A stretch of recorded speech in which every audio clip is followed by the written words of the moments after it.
فتنہ الخوارج اسلام آباد سے نابلد اور قطعی طور پر خارجی ہے۔ یہ ناصر کی غلط تشریح کر رہے ہیں۔ فتنہ الخوارج کو اپنی فرسودہ سوچ کبھی ملک پر مسلط کرنے نہیں دیا جائے گا۔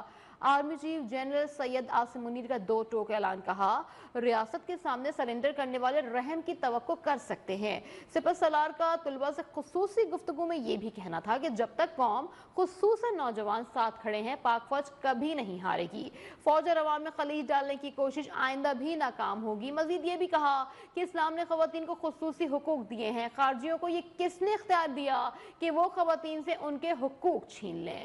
آرمی چیف نے ملک کے نوجوانوں سے گفتگو میں کہا کہ میرے لیے انتہائی خوشی کی بات ہے جب تک قوم خصوصاً نوجوان ساتھ کھڑے ہیں پاک فوج کبھی بھی نہیں ہارے گی۔ ہم کامریڈ کی طرح لڑتے ہیں۔ یہ عناصر اسلام کی غلط تشریح کر رہے ہیں۔ پاک آرمی آج بھی روزانہ کی بنیاد پر فتنہ الخوارج سے لڑ رہی ہے۔ فسادیوں کے بارے میں اسلام کے احکامات واضح ہیں۔ Always so heartening to interact with the youth of the country, and when we interact with you, honestly that we are reassured of our future to be in the safe hands. For as long as the nation is standing behind Pakistan Army, especially the youth is standing behind Pakistan Army, and for as long as we have this spirit of this sacrifice inside us, Pakistan Army inshallah will not fall. We fight like comrades.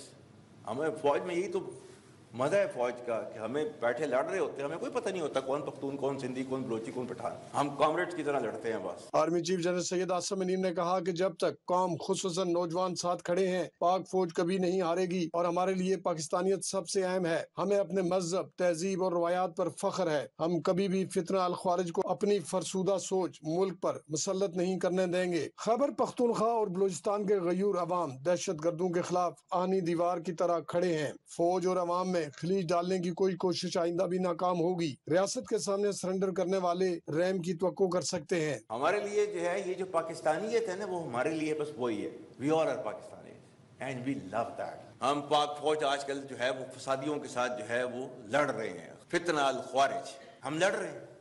جن کو سمجھ رہے ہو کہ یہ جہاد کر رہے ہیں یہ خارجیز ہیں، یہ دین سے نکلے ہوئے ہیں، کیونکہ انہوں نے they have their own perverted interpretation of the Islam which is not allowed in Islam۔ اور اللہ تعالیٰ کے احکامات جو ہے ان کے بارے میں جو ہے وہ یہ ہیں کہ انما جزاء الذین یحاربون اللہ ورسولہ، اللہ اور اس کے رسول سے جنگ کرتے ہیں، ویسعون فی الارض فسادا، اور زمین پر فساد برپا کرتے ہیں، کیا سزا ان کی؟ ان یقتلوا، قتل کر دو ان کو، او یصلبوا، پھانسی پر لٹکا دو، سلیب پر لٹکا دو ان کو، او تقطع ایدیہم وارجلہم من خلاف، یا ان کے ہاتھ پاؤں جو ہے مختلف سمتوں سے کاٹ دو، او ینفوا من الارض، یا اپنی زمین سے ان کو جو ہے در بدر کر دو، ذالک لہم خزی فی الدنیا ولہم فی الآخرۃ عذاب عظیم، یہ ان کے لیے دنیا کے اندر سزا ہے اور آخرت میں ان کو جو ہے وہ بڑا عذاب دیا جائے گا۔ جو اس سے بچنا چاہتے ہیں ان کے لیے صرف ایک گنجائش رکھی ہے اللہ تعالیٰ نے، الا الذین تابوا من قبل ان تقدروا علیہم،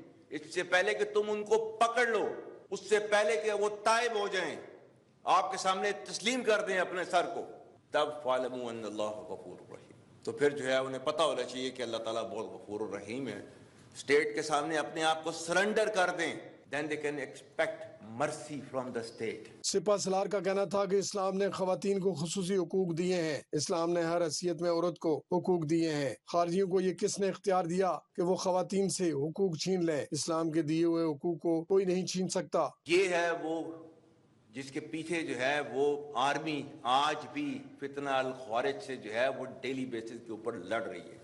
We don't agree with their interpretation of the religion۔ اسلام وہ مذہب ہے دنیا کے اندر سب سے پہلا مذہب، اور جس نے جو ہے وہ عورت کو جو ہے آسمان کے اوپر جو ہے پہنچایا، اس نے عزت دی، اس نے whether she is a mother or she is a wife or she is a sister، کسی بھی رول میں میکسیمم پاسبل جو ہے وہ ریسپیکٹ جو ہے وہ آپ کے ریلیجن نے دی ہے عورت کو۔ تو who are you to take it away today؟ Who are you؟